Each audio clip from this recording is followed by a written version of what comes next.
अस्सलामु अलैकुम वरहमतुल्लाहि वबरकातुहू। बिस्मिल्लाहिर्रहमानिर्रहीम नहमदुहु व नुसल्ली अला रसूलिहिल करीम अम्मा बाद। मोहतरम भाइयों, बुज़ुर्गों, दोस्तों, शिवसेना के जितने भी बंडखोर यानी बागी एमएलएज़ है, सूरत से वो लोग गुवाहाटी पहुँचे हुए हैं, यानी उनको गुवाहाटी ले जाया गया है। और फ़िलहाल गुवाहाटी की हालत ये है, एक तो आसाम के जो लोकल लीडर्स है वो, और दूसरे तृणमूल कांग्रेस के जो लीडर्स है, ये सारे लोग उस होटल के सामने आंदोलन कर रहे हैं और इनके गुवाहाटी में रुकने का विरोध कर रहे हैं कि भाई गुवाहाटी के अंदर जो है पहले ही बारिश से लोग परेशान हैं और हमारे यहाँ पे इन गद्दारों के लिए कोई जगह नहीं है। इस तरह के जुमले उन्होंने इस्तेमाल किए। गद्दार किसे कहते हैं, आज हम आपको ज़रा गद्दार का डेफिनेशन बताएंगे कि गद्दारों के अगेंस्ट में तृणमूल कांग्रेस और बहुत सारे लोग जो है वहाँ पे खड़े हुए हैं होटलों के बाहर के गद्दारों को बाहर निकालो, गद्दारों को यहाँ से हकालो। इस तरह से देखो, असल में गद्दार हर पार्टी में होते हैं, गद्दार हर जमात में होते हैं, गद्दार हमारे दीनी मदरसों में भी होते हैं, गद्दार हमारे दीनी तहरीकों में भी होते हैं। आज मैं आपको बताने वाला हूँ इन गद्दारों की शुरुआत कहाँ से होती है और बाद में जिस दरख्त के साए में ये पलते हैं, फूलते हैं, उसी की जड़ों को काटने के लिए किस तरह से लग जाते हैं। शिवसेना के ये जितने भी बागी एमएलएज़ हैं, इनमें से मैं बहुत सारों को मैं पर्सनली जानता हूँ, जिनसे मैं मिल चुका हूँ। इनमें कुछ तो वो है जो किसी गांव खेड़े के ग्राम पंचायत के मेंबर हुआ करते थे, लेकिन शिवसेना की बुनियाद पे उन्होंने अपने पॉलिटिक्स के दुकान की बुनियाद रखी और शिवसेना के नाम पे उन्होंने अपनी सियासत की दुकान खड़ी की। उसके बाद में जो है वो ग्राम पंचायत से पंचायत समिति और उसके बाद एमएलए जो बने, वो सिर्फ़ और सिर्फ शिवसेना के नाम पर। क्योंकि महाराष्ट्र के गाँवों, देहातों और छोटे छोटे जो है कस्बों के अंदर शिवसेना का अपना एक वज़न है। शिवसेना एक दमदार पार्टी है और शिवसेना को कायम करने के लिए जो कुर्बानियाँ दी गई है और शिवसेना का इतने दिनों का जो इतिहास रहा है, उसको अगर हम उठाकर देखेंगे तो चूँकि इसके अंदर सबसे बड़ी जो कुर्बानी थी, जो शिवसेना की जिन्होंने स्थापना रखी थी बाला साहेब ठाकरे, और उनके बाद जो अभी माननीय उद्धव साहेब ठाकरे हैं, मैं असल में उद्धव साहेब ठाकरे का दिल से रिस्पेक्ट और इज़्ज़त करता हूं, क्योंकि मैंने अपनी ज़िंदगी में महाराष्ट्र के अंदर बहुत सारे सीएम्स को आते हुए जाते हुए देखा हूं। लेकिन कोरोना के इस ज़माने में माननीय मुख्यमंत्री, अभी मुख्यमंत्री है वो, उन्होंने राजीनामा नहीं दिया, माननीय उद्धव साहेब ठाकरे के जैसा जो इंसान है, कुछ इंसिडेंट्स ऐसे हुए हैं अभी दरमियान में कि मुख्यमंत्री रहते हुए जिस तरह से उन्होंने काम किया है, वाकई में भी उनके लिए दिल से इज़्ज़त मोहब्बत बहुत ज़्यादा बढ़ गई हुई है।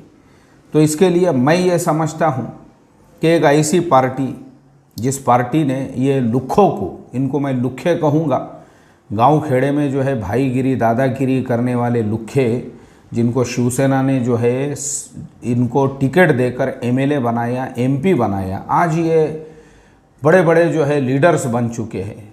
एक दो मैंने आपको गांव खेड़े के बताया, दूसरे कुछ ऐसे हैं जो हम्माली करते थे, मोंडे के अंदर थैले उठाते थे। उन्होंने जो है अपने पॉलिटिकल करियर की बुनियाद जो है ना, वहीं से शुरुआत की। बोले किसके लीडर है, तो जितने भी वहाँ पे हम्माल होते हैं, हम्माल संघ के लीडर बन गए। उसके बाद में मथाड़ी मजदूर संघ के जिम्मेदार, और उसके बाद आगे बढ़ते बढ़ते आज वो मिनिस्टर बने हुए हैं महाराष्ट्र गवर्नमेंट के अंदर। तो शिवसेना ने ऐसे हम्मालों को, गांव खेड़े के जो है ऐसे भाईगिरी करते फिरने वाले लुक्खों को, उनको आज जो है लीडर बनाया, उनको एमएलए बनाया, उनको मिनिस्ट्री तक पहुंचाया। लेकिन अफसोस की बात यह है कि एहसान फरामोश वो होते हैं जो अपना पहला दिन भूल जाते हैं कि जब हम शिवसेना में आए थे तो हम किसी गांव के ग्राम पंचायत के मेंबर थे। जब हम शिवसेना में आए थे तो हम किसी भाजी मंडी यानी किसी जो है मोंडे के अंदर हम्माली किया करते थे। पहला दिन भूल गए ये लोग। आज ये मिनिस्टर बन गए, आज ये एमएलएज़ बन गए, तो उसी शिवसेना को और उन्हीं माननीय उद्धव साहेब ठाकरे को ये दांत दिखा रहे हैं जिनके पिताजी बाला साहेब ठाकरे के तुफेल में इन लोगों को एमएलए बनने का मौका मिला। आप मुझे बताओ ना कि कितनी बड़ी गद्दारी इसे कहेंगे कि तुम उनके बेटे के साथ में, जिनके बाप की एक पार्टी के तुफेल में आज तुम लीडर बने हुए हो और तुम जो है मिनिस्टर बने हुए हो, उन्हीं के बेटे के साथ में तुम इतनी बड़ी धोखाधड़ी कर रहे हो। शर्म की बात है यार ये, क्योंकि जिन लोगों में देखो इंसानियत नहीं होती है ना, वही लोग इस तरह की हरकतें करते हैं। इसीलिए मैं मुख्तलिफ़ तंजीमों, तहरीकों, जमातों में भी जब देखता हूँ ना, इस तरह के जब गद्दार पैदा होते हैं तो मुझे अफसोस होता है इन गद्दारों के गद्दारी के ऊपर। इसीलिए ऐसे गद्दारों की वजह से मदरसे टूट गए, ऐसे ही गद्दारों की वजह से तहरीकें टूट गई, ऐसे ही गद्दारों की वजह से जमातें टूट गई। क्योंकि ये गद्दार वो होते हैं जब ये गद्दार उस तहरीक के साथ, उस जमात के साथ, उस तंजीम के साथ जुड़ते हैं, इनको गली के कुत्ते भी नहीं पूछते हैं। गली के कुत्ते, ये जो गद्दार होते हैं ना, इनको गली के कुत्ते भी नहीं पूछते हैं। इनको कोई जानता नहीं, पहचानता नहीं। अब ये वो जमात को पकड़ के उसके नाम से पूरी दुनिया के अंदर अपनी एक पोजीशन बना लेते हैं। और अफसोस की बात यह है जब इनका एक मकाम और मर्तबा बनता है, फिर बगावत का और गद्दारी का बिगुल बजाते हैं और उसी जमात और उसी तंजीम को फिर तोड़ने के लिए गाँव-गाँव के सफ़र करते हैं। और ऐसे गद्दारों के मरने पे जो है ना अफसोस नहीं होता है। अभी 2-4 गद्दार मरे तो लोगों ने मेरे से कहा कि भाई आप हर एक के मरने के बाद उसके ज़िंदगी पे बयान करते हो, हालात बयान। मैंने कहा मैं करता हूँ ना, मैं वफ़ादारों के लिए करता हूँ, मैं इताअत गुज़ारों के लिए। गद्दारों के लिए अपने पास कोई जगह नहीं है, क्योंकि गद्दारों को जो अल्लाह ने मौत अता की है, बग़ैर गुस्ल के, बग़ैर कफन के, बग़ैर नमाज जनाजा के जो उनको गड्ढे में ले जाके फेंके, यही उनके जलील और यही उनके जो है अल्लाह के नज़दीक जो है दुनिया में भी अल्लाह ने जलील व ख़ार किया ऐसे गद्दारों को, आखिरत में तो होंगे ही ये गद्दार जलील व ख़ार। जिस तंजीम और तहरीक के स्टेज के ऊपर ये लाखों में बयान करते थे, उसको तोड़ने के लिए जब छोटे छोटे गांव खेड़ों के ये सफ़र करने लगे, वहाँ के लोगों ने मेरे से कहा, बोले मुफ्ती साहब अफसोस हुआ हमको सुनकर कि वो लोग जो इतने बड़े बड़े स्टेज उनको उस जमात ने, उस तहरीक ने, उस तंजीम ने अता किए थे, आज उसी की बुराई बयान करने को छोटे छोटे गांव खेड़ों में फिर रहे हैं। बोले उसी की बदनामी करते हुए, मतलब लोगों की नज़रों में उसी वक्त तो तुम जलील व ख़ार हो गए और गिर गए जिस वक्त में तुमने उसी जमात और तहरीक की बुराइयां शुरू कर दी, जिसके तुफैल में तुम्हारा अपना एक नाम हुआ था, अपनी एक पोजीशन हुई थी, अपना एक मकाम और अपना एक मर्तबा बना था। लोग तभी समझ गए यार ये गद्दार है, इससे दूर रहो। तो गद्दार जो होते हैं ना, गद्दार उनका अंजाम इतना इबरतनाक होता है। जिन जिन लोगों ने ऐसी जमातों, मैं तो उन लोगों की बात बता रहा हूँ आपको जिनके हालात पे लोगों ने मेरे से कहा कि आप वीडियो बनाओ। मैं बोला नहीं भाई, मैं ऐसे गद्दारों का नाम लेना भी गवारा नहीं करता हूँ, उनका वीडियो बनाना तो दूर की बात है।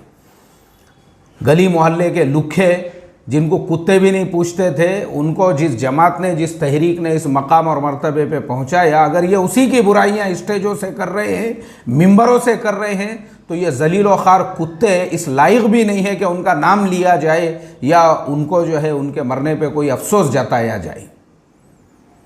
ऐसे ही ये इबरतनाक अंजाम जो है ना गद्दारों का हमेशा होता है। मैं आपको और एक वाक़या, मैं जमात में चल रहा था जिन लोगों ने कारी तैयब साहब रहमतुल्लाह अलैह के साथ में गद्दारी की थी, तो मुझे जो है यूपी में, मैं चिल्ले में चल रहा था, तो मुझे एक इमाम साहब से मेरी अच्छी दोस्ती हो गई। 8 दिन वो मस्जिद में हमारी जमात थी और बुज़ुर्ग इमाम थे। उन्होंने बताया, बोले मुफ्ती साहब मैं जो है उस वक्त दारुल उलूम देवबंद में पढ़ता था, जिस ज़माने में कुछ लोगों ने हज़रत कारी तैयब साहब रहमतुल्लाह अलैह के ख़िलाफ़ गद्दारी की, गोलियां चलाए। बोले उन्होंने गोलियां ऐसे ढिच के आऊँ दारुल उलूम के अंदर डराने के लिए। किसी ने भी आवाज़ उठाया तो भून के रख देंगे। आज वही लोग उम्मत के अकाबिर बन के बैठे हुए हैं जो पिस्तौल लेके जो है खुलेआम घुमा करते थे और हवाई फायरिंग चलती थी बोले। तो उन्होंने बताया मुझे कुछ लोगों का नाम, मैं अभी नाम नहीं लूँगा उस मरने वाले का, बोले मुफ्ती साहब मैं शाहिद और गवाह हूँ, एक वक्त वो आया दारुल उलूम के जो बात के ज़माने में जो तलबा है ना, उसके पीठ पीछे उसको गद्दार कहा करते थे, और 3 महीने तक जो है दवाखाने में एड़ियाँ रगड़ने के बाद बड़े मुश्किल से रूह निकली है। अल्लाह ने दुनिया में ही इबरत का अंजाम बनाया। तो इसलिए भाई, चाहे शिवसेना के गद्दार हो या किसी मदरसे के गद्दार हो या किसी जमात के गद्दार हो या किसी तहरीक और तंजीम के गद्दार हो, गद्दारी करोगे अंजाम इबरतनाक होगा। कुत्ते भी नहीं पूछेंगे तुमको, तुम्हारे पीठ पीछे लोग कहेंगे ये गद्दार है, इसने अपने हाथों से अपनी इज्जत को जो मलिया मेट किया है गद्दारी की वजह से, गद्दारी की वजह से। अल्लाह हिफाजत फरमाए और अल्लाह ताला हम तमाम को इताअत के साथ, फरमाबरदारी के साथ, और जिस जमात, जिस तहरीक, जिस तंजीम ने हमको छोटे से बड़ा बनाया है, हमको गांव खेड़े और गली मोहल्ले से जो है एक इंटरनेशनल पहचान दिलाई है, हमारी उसके साथ में वफ़ादारी हमारे ऊपर फ़र्ज़ है। एक सच्चे, अच्छे और अमानतदार इंसान की अलामत और निशानी यही होती है कि वो हमेशा वफ़ादारी के साथ में चलता है। और गद्दार जो होता है ना, बस उसका अंजाम तो बस अभी मेरे पास में गद्दारों के इबरतनाक अंजाम, 101 गद्दारों के इबरतनाक अंजाम, कैसे कैसे कांड में, कैसे कैसे लपड़ों में, कैसे कैसे लोचों में, और किस किस तरह से पैसों के इसके अंदर, और किस तरह से औरतों के मसलों के अंदर, और किस किस तरह से जो है ये गद्दारों ने किस किस तरह से जो है इन लोगों ने अपने मामलात ख़राब किए हैं, अभी मुझे वो बयान नहीं करना है। लेकिन मैं सिर्फ बता रहा हूँ आपको, अल्लाह ने दुनिया में ही उनको नमूना इबरत बनाया हुआ है। 50 लोगों से आज कर्ज़े लेके जो है अंडरग्राउंड हो चुके हैं, ऐसे भी गद्दार हैं। अल्लाह हिफाजत फरमाए। तो इसलिए इताअत में रहो, फर्माबरदारी में रहो, इंशाअल्लाह अल्लाह दुनिया में भी इज़्ज़त की बुलंदियों पे पहुँचाएंगा आपको। अस्सलामु अलैकुम व रहमतुल्लाहि व बरकातुहू।